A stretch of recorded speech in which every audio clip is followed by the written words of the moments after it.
Mizoram mi puite le show un show lo entute ama sain chibe ka bu ko cheu kan shia kan mal wa yen Easter Sunday chu kan lo thing lo tareng le hemi pual yen kan ram Mizoram hai chuanin artui hi kan in siam kan in chei moi siak thin ni kan thesho ha color rang food color mountain chu waina yen arong ma chei si lo in artui special to kin ko siam do na chu enge ka ti chu ni deviled egg kan tia chu alan chuana de dia tu me chu he i kan chu Rome Italy cha ran chu ni alan chu i kan next san nge Italian ho in a sa in Italy a cha ran chu Italy po Rome cha ran chu ni chu ta se ama food history nem so on se no amaro tu deviled egg ti lo pon ti shop shagin an boka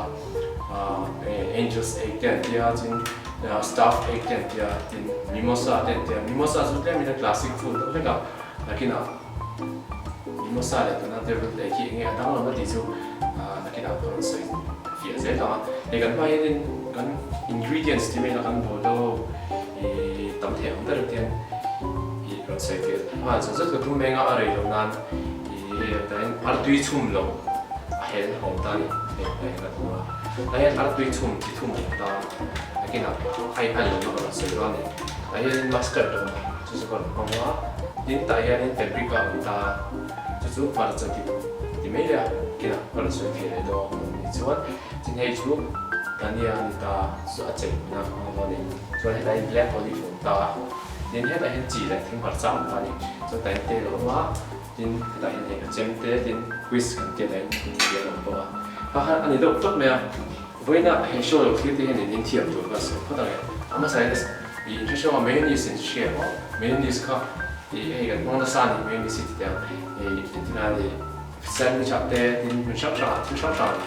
burger sao thì cái mong là sao chứ apoi một gì ăn phèn mà chứ còn cho nên với là hiện hệ số là khi đi cho nên mấy người xem là những thiệp mà chính art đối chung là chỉ sắp sẵn những sự bộc lộ mà là cho nên đây các bạn gọi hiện nay thì art đối chỉ thu một ta thì cái gì khác art đối rồi là con áp dụng ta này nó này running boiled egg thì chú ông sẽ chú art đối chung một ha thì half cái tí sinh không giống cho khách hàng này mấy half cho hết là hiện soft boiled egg cũng được ta cho hết là hiện hard boiled egg thì ta chú hết mình art đối chung một lệ cái sauce yang tu mấy gì cái chop vào là cho mustard thì cái tên đó này mustard tên này hiện cái chop vào là cái cho mà chú thì a combination ka khi nào cái present này xem mình thì dễ là then ama sarpe ta chuan enge kan mo ti chuan ar tui chum ani ar tui chum chu ka show hi tunam ka show hi a rei lo na tin ka chum lo ani ar tui chum chu kan thiam kan tui kan chuang so nga tui chu so ngo a thla nga minit nga ni ngo a half ti me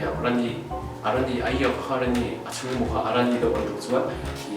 minit nga an su na tin tle ma a half aya min kan du chuan minit ru ka an su na ama lo chu cái chỗ này half cái đồ đâu mình nghe cái đồ này xong mình chỉ thấy hoa xong mấy đồ này khác đấy khác này ở tuy xuống là chú xong hiện tại ở tuy các bạn tụi chú sauce gì nào cái phong độ này sauce gì nào mayonnaise gì nào phong độ nào thì chú hiện tại nimbu cái gì mà lime cái nó lime chút tiền về cái gì nha bây giờ mà hết một tuần rồi thì thì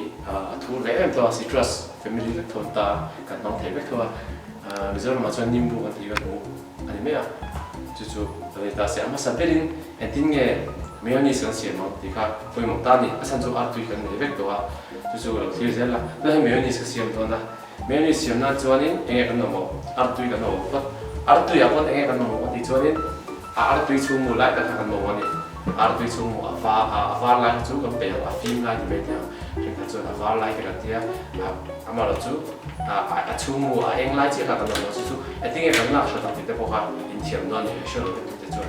artui chung mu kan no phot don chu mi zo te kan no wa chi kan no mo le nga chi kan no mo le nga tin thing par chai kan no le bo nga chuan master ti kan mo don ni master ti eng ni ani chuan departmental store at kal ko la chuan enge master ti in zo ta ta chuan master ti shang shang ma mi zo ma kan mo the chi na chuan in yellow master ti te in len kan master ti a kim lo do chuan chu dijon master kan no shi na dijon master friends how master ta atien ta ka kina a chu chuan show shang shang ta kan la sei fu ma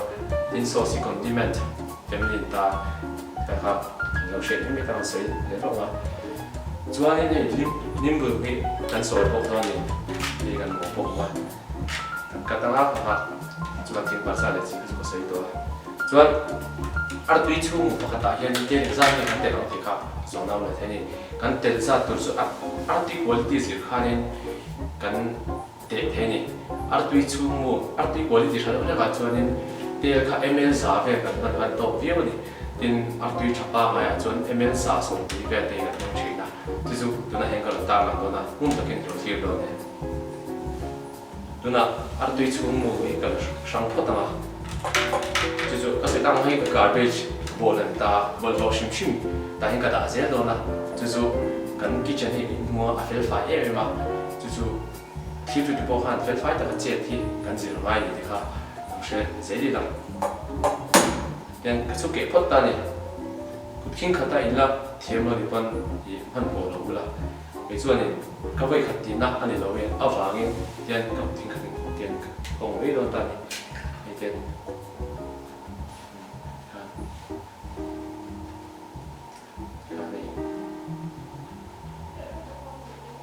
mo hay lai artui afar enge a film lai te me te afar lai te pon de tho e khoi ka ha a thia sang ve ka he mo a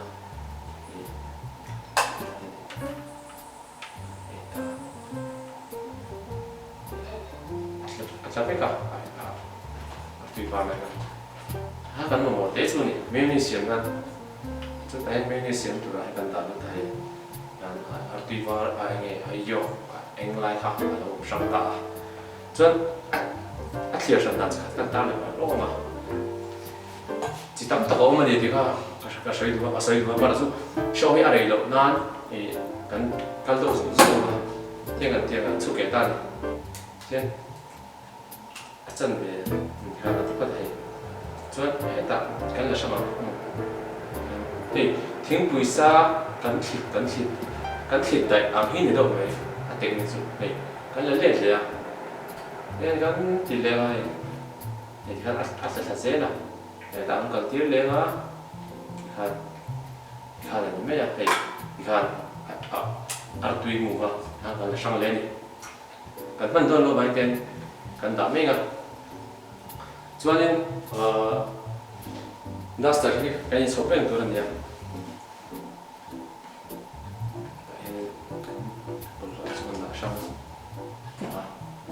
chuan enge kan mo kan ti chuan chi kan mo phata ni chi kan phul phata o chi tam bo lo kan phul phata a chuan thing mar cha phul le bang ni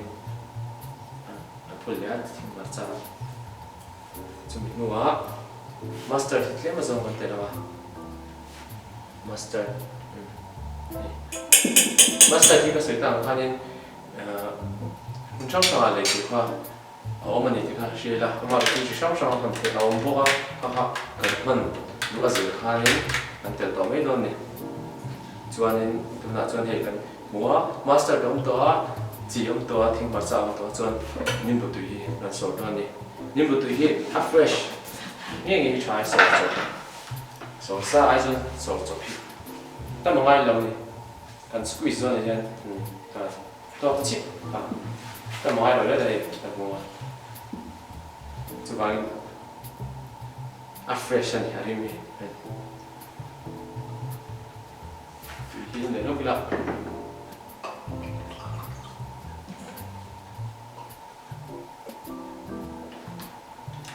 nghe làm gì ta ang next step nghe thì cả rồi nào biết rồi là xuân thì whisky cả cái ngã cái chút về khỏi cái này ta lính khỏi đi cho lính lính làm mình chụp tỏ mấy đôi này về khỏi cái này ta tiền tiền là chụp tất cả cầm chụp tất cả cầm ingredients vẫn tiền cả ml giả sung nịp về cái đó này ml giả sung nịp về chứ hey tiền về cái này ml giả sung chứ chứ anh nói ta tiền về à tổ biểu chứ à tiền này mấy cái khác tiền trong đó rồi mua những cái tiền nào đó phần hi đâu nó được là tiền phát kiểu phần đó này phát ta tiền phát kiểu kiểu phát kiểu này phần mỏ rồi đấy phần số si active của đây ta túi của tôi này đâu này các trong đó là cần đơn ha ống vết ingredients ở bên này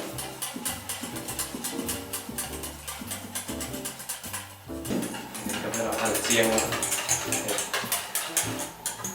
tiếp tục em này em là số đầu này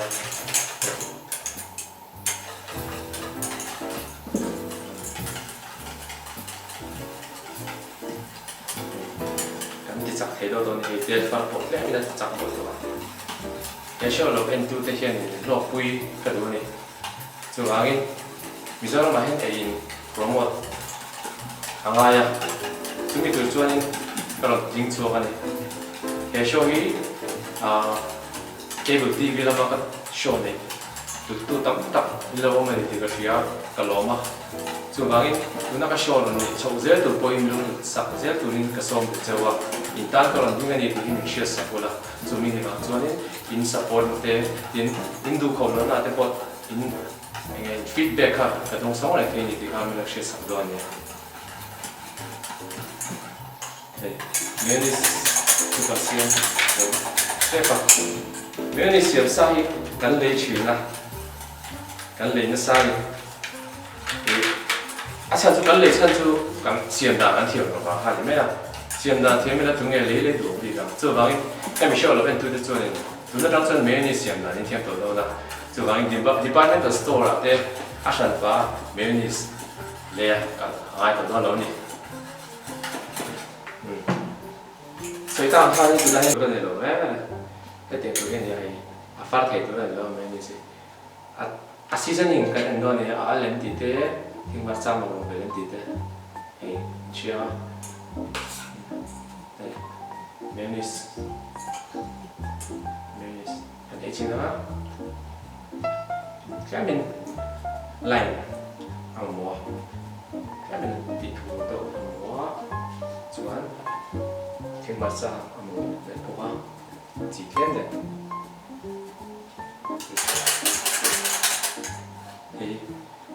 mayonnaise拿出嚟啊！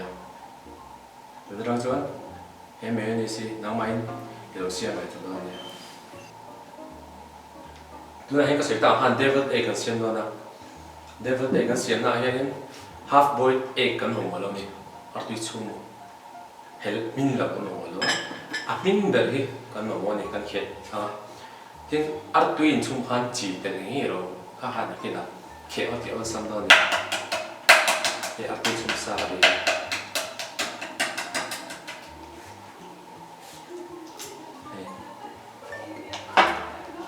khe o sam do me kha engya chan ti chuan akor hetia ol sam te a khe te chan chu chi kan tel wa chok ani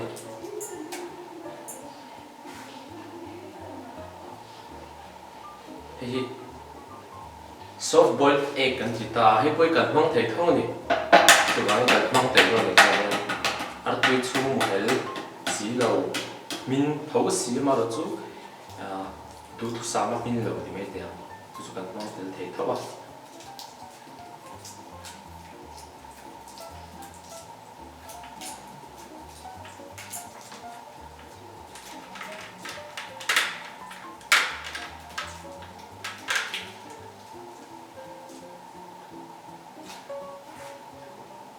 cho nên cần ta nó xíu xíu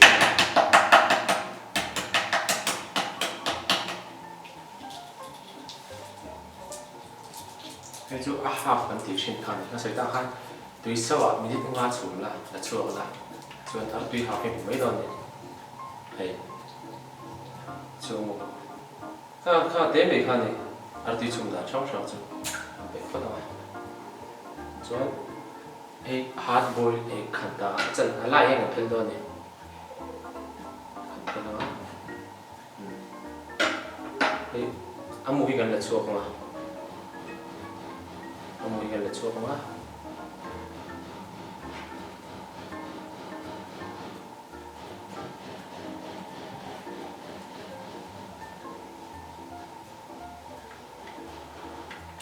Easter Sunday ten tuần này, cho nên Easter Sunday là siêu, atan con em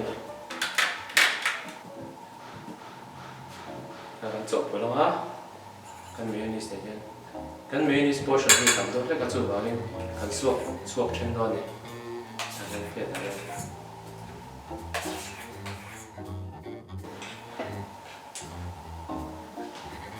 lo ni mustard ko le ha kan om je chu ar tui chung mu le mustard le mayonnaise ka kan no ta le chop ko lo tuy chung mà còn thì sao mà tuy chung mấy người sẽ master các con số của ta thì chỉ nó lên thì thế nghe một cái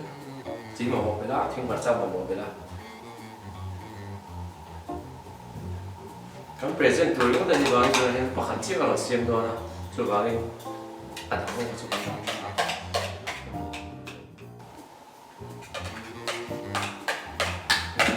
cho nên cần đúng không? Thế thì art tuy mua để chỉ hay master cho thì anh chọn cái này đấy mà ăn rồi đấy ăn lâu rồi cái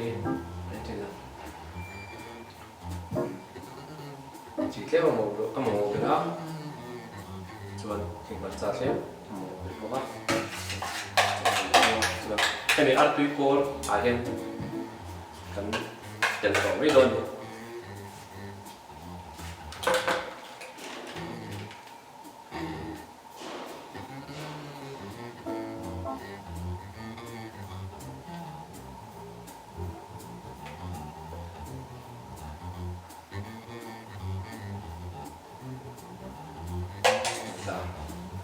rồi cần chơi ngoài đâu hơn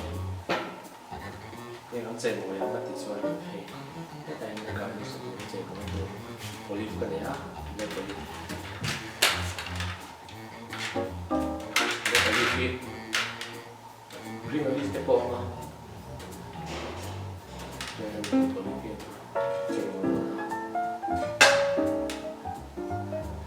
chơi Easter egg tu ne ba devil egg kata masih Easter egg ein dulu di chuan lo siam de te ko ni ta si solo sun shemega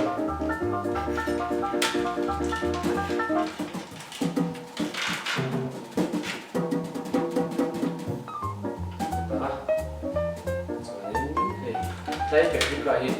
cuma konsep dari juga sudah ada juga cuma konsep kan cuma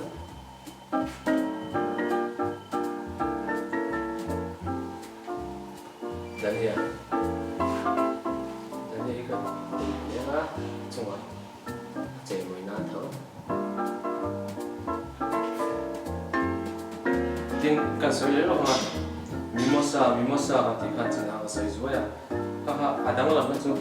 kami master hinter bedo ni mimosa tuan cuai ni parsley ni ta parsley kan cuai ni nania untuk yang family cikat ani ta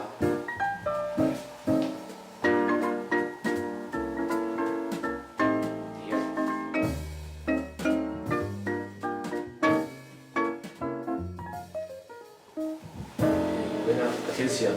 chu kalau untuk ta present ta eta yanin olivoma danio ta paprika ta adwa yanin mayonnaise le mustard le artu chu cho ta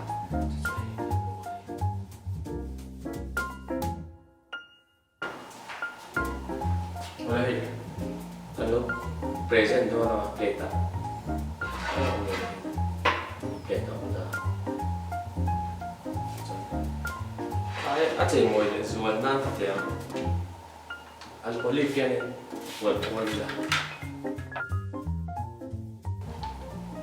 olive masih tang ada asing pom ta asing hanam pai se zuan asing ne han cho wal tai la akar sa kin tian han tem wal tai la ai bang de zuan wal ni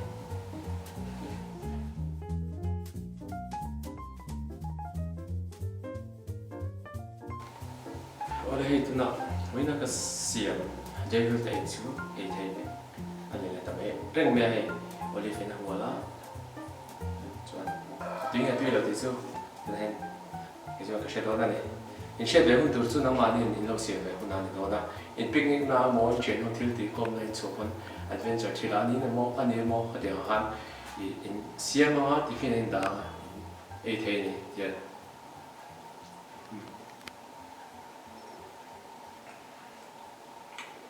Tuy itu, dan đây là, so bangin, các sẽ đào khai lên, tema phu shalom thiel tritten, ya milan phu sa, ang mukhan, ang kalazia tu rahe, YouTube la mate, shorter la mate niya, naka shorter ni, cable TV ya kana ilaya, mukhala o debate ya, ramdam ang episode. Ini soalnya memang ni lah, nampak tu mana lalu sih Indian YouTube lah, macam main channel orang ni mana, show ni mana, tu kan ramcam ni lah, kan miso, orang pun tahu nama tu mana, mana ni terdan, proses ni, terbaik.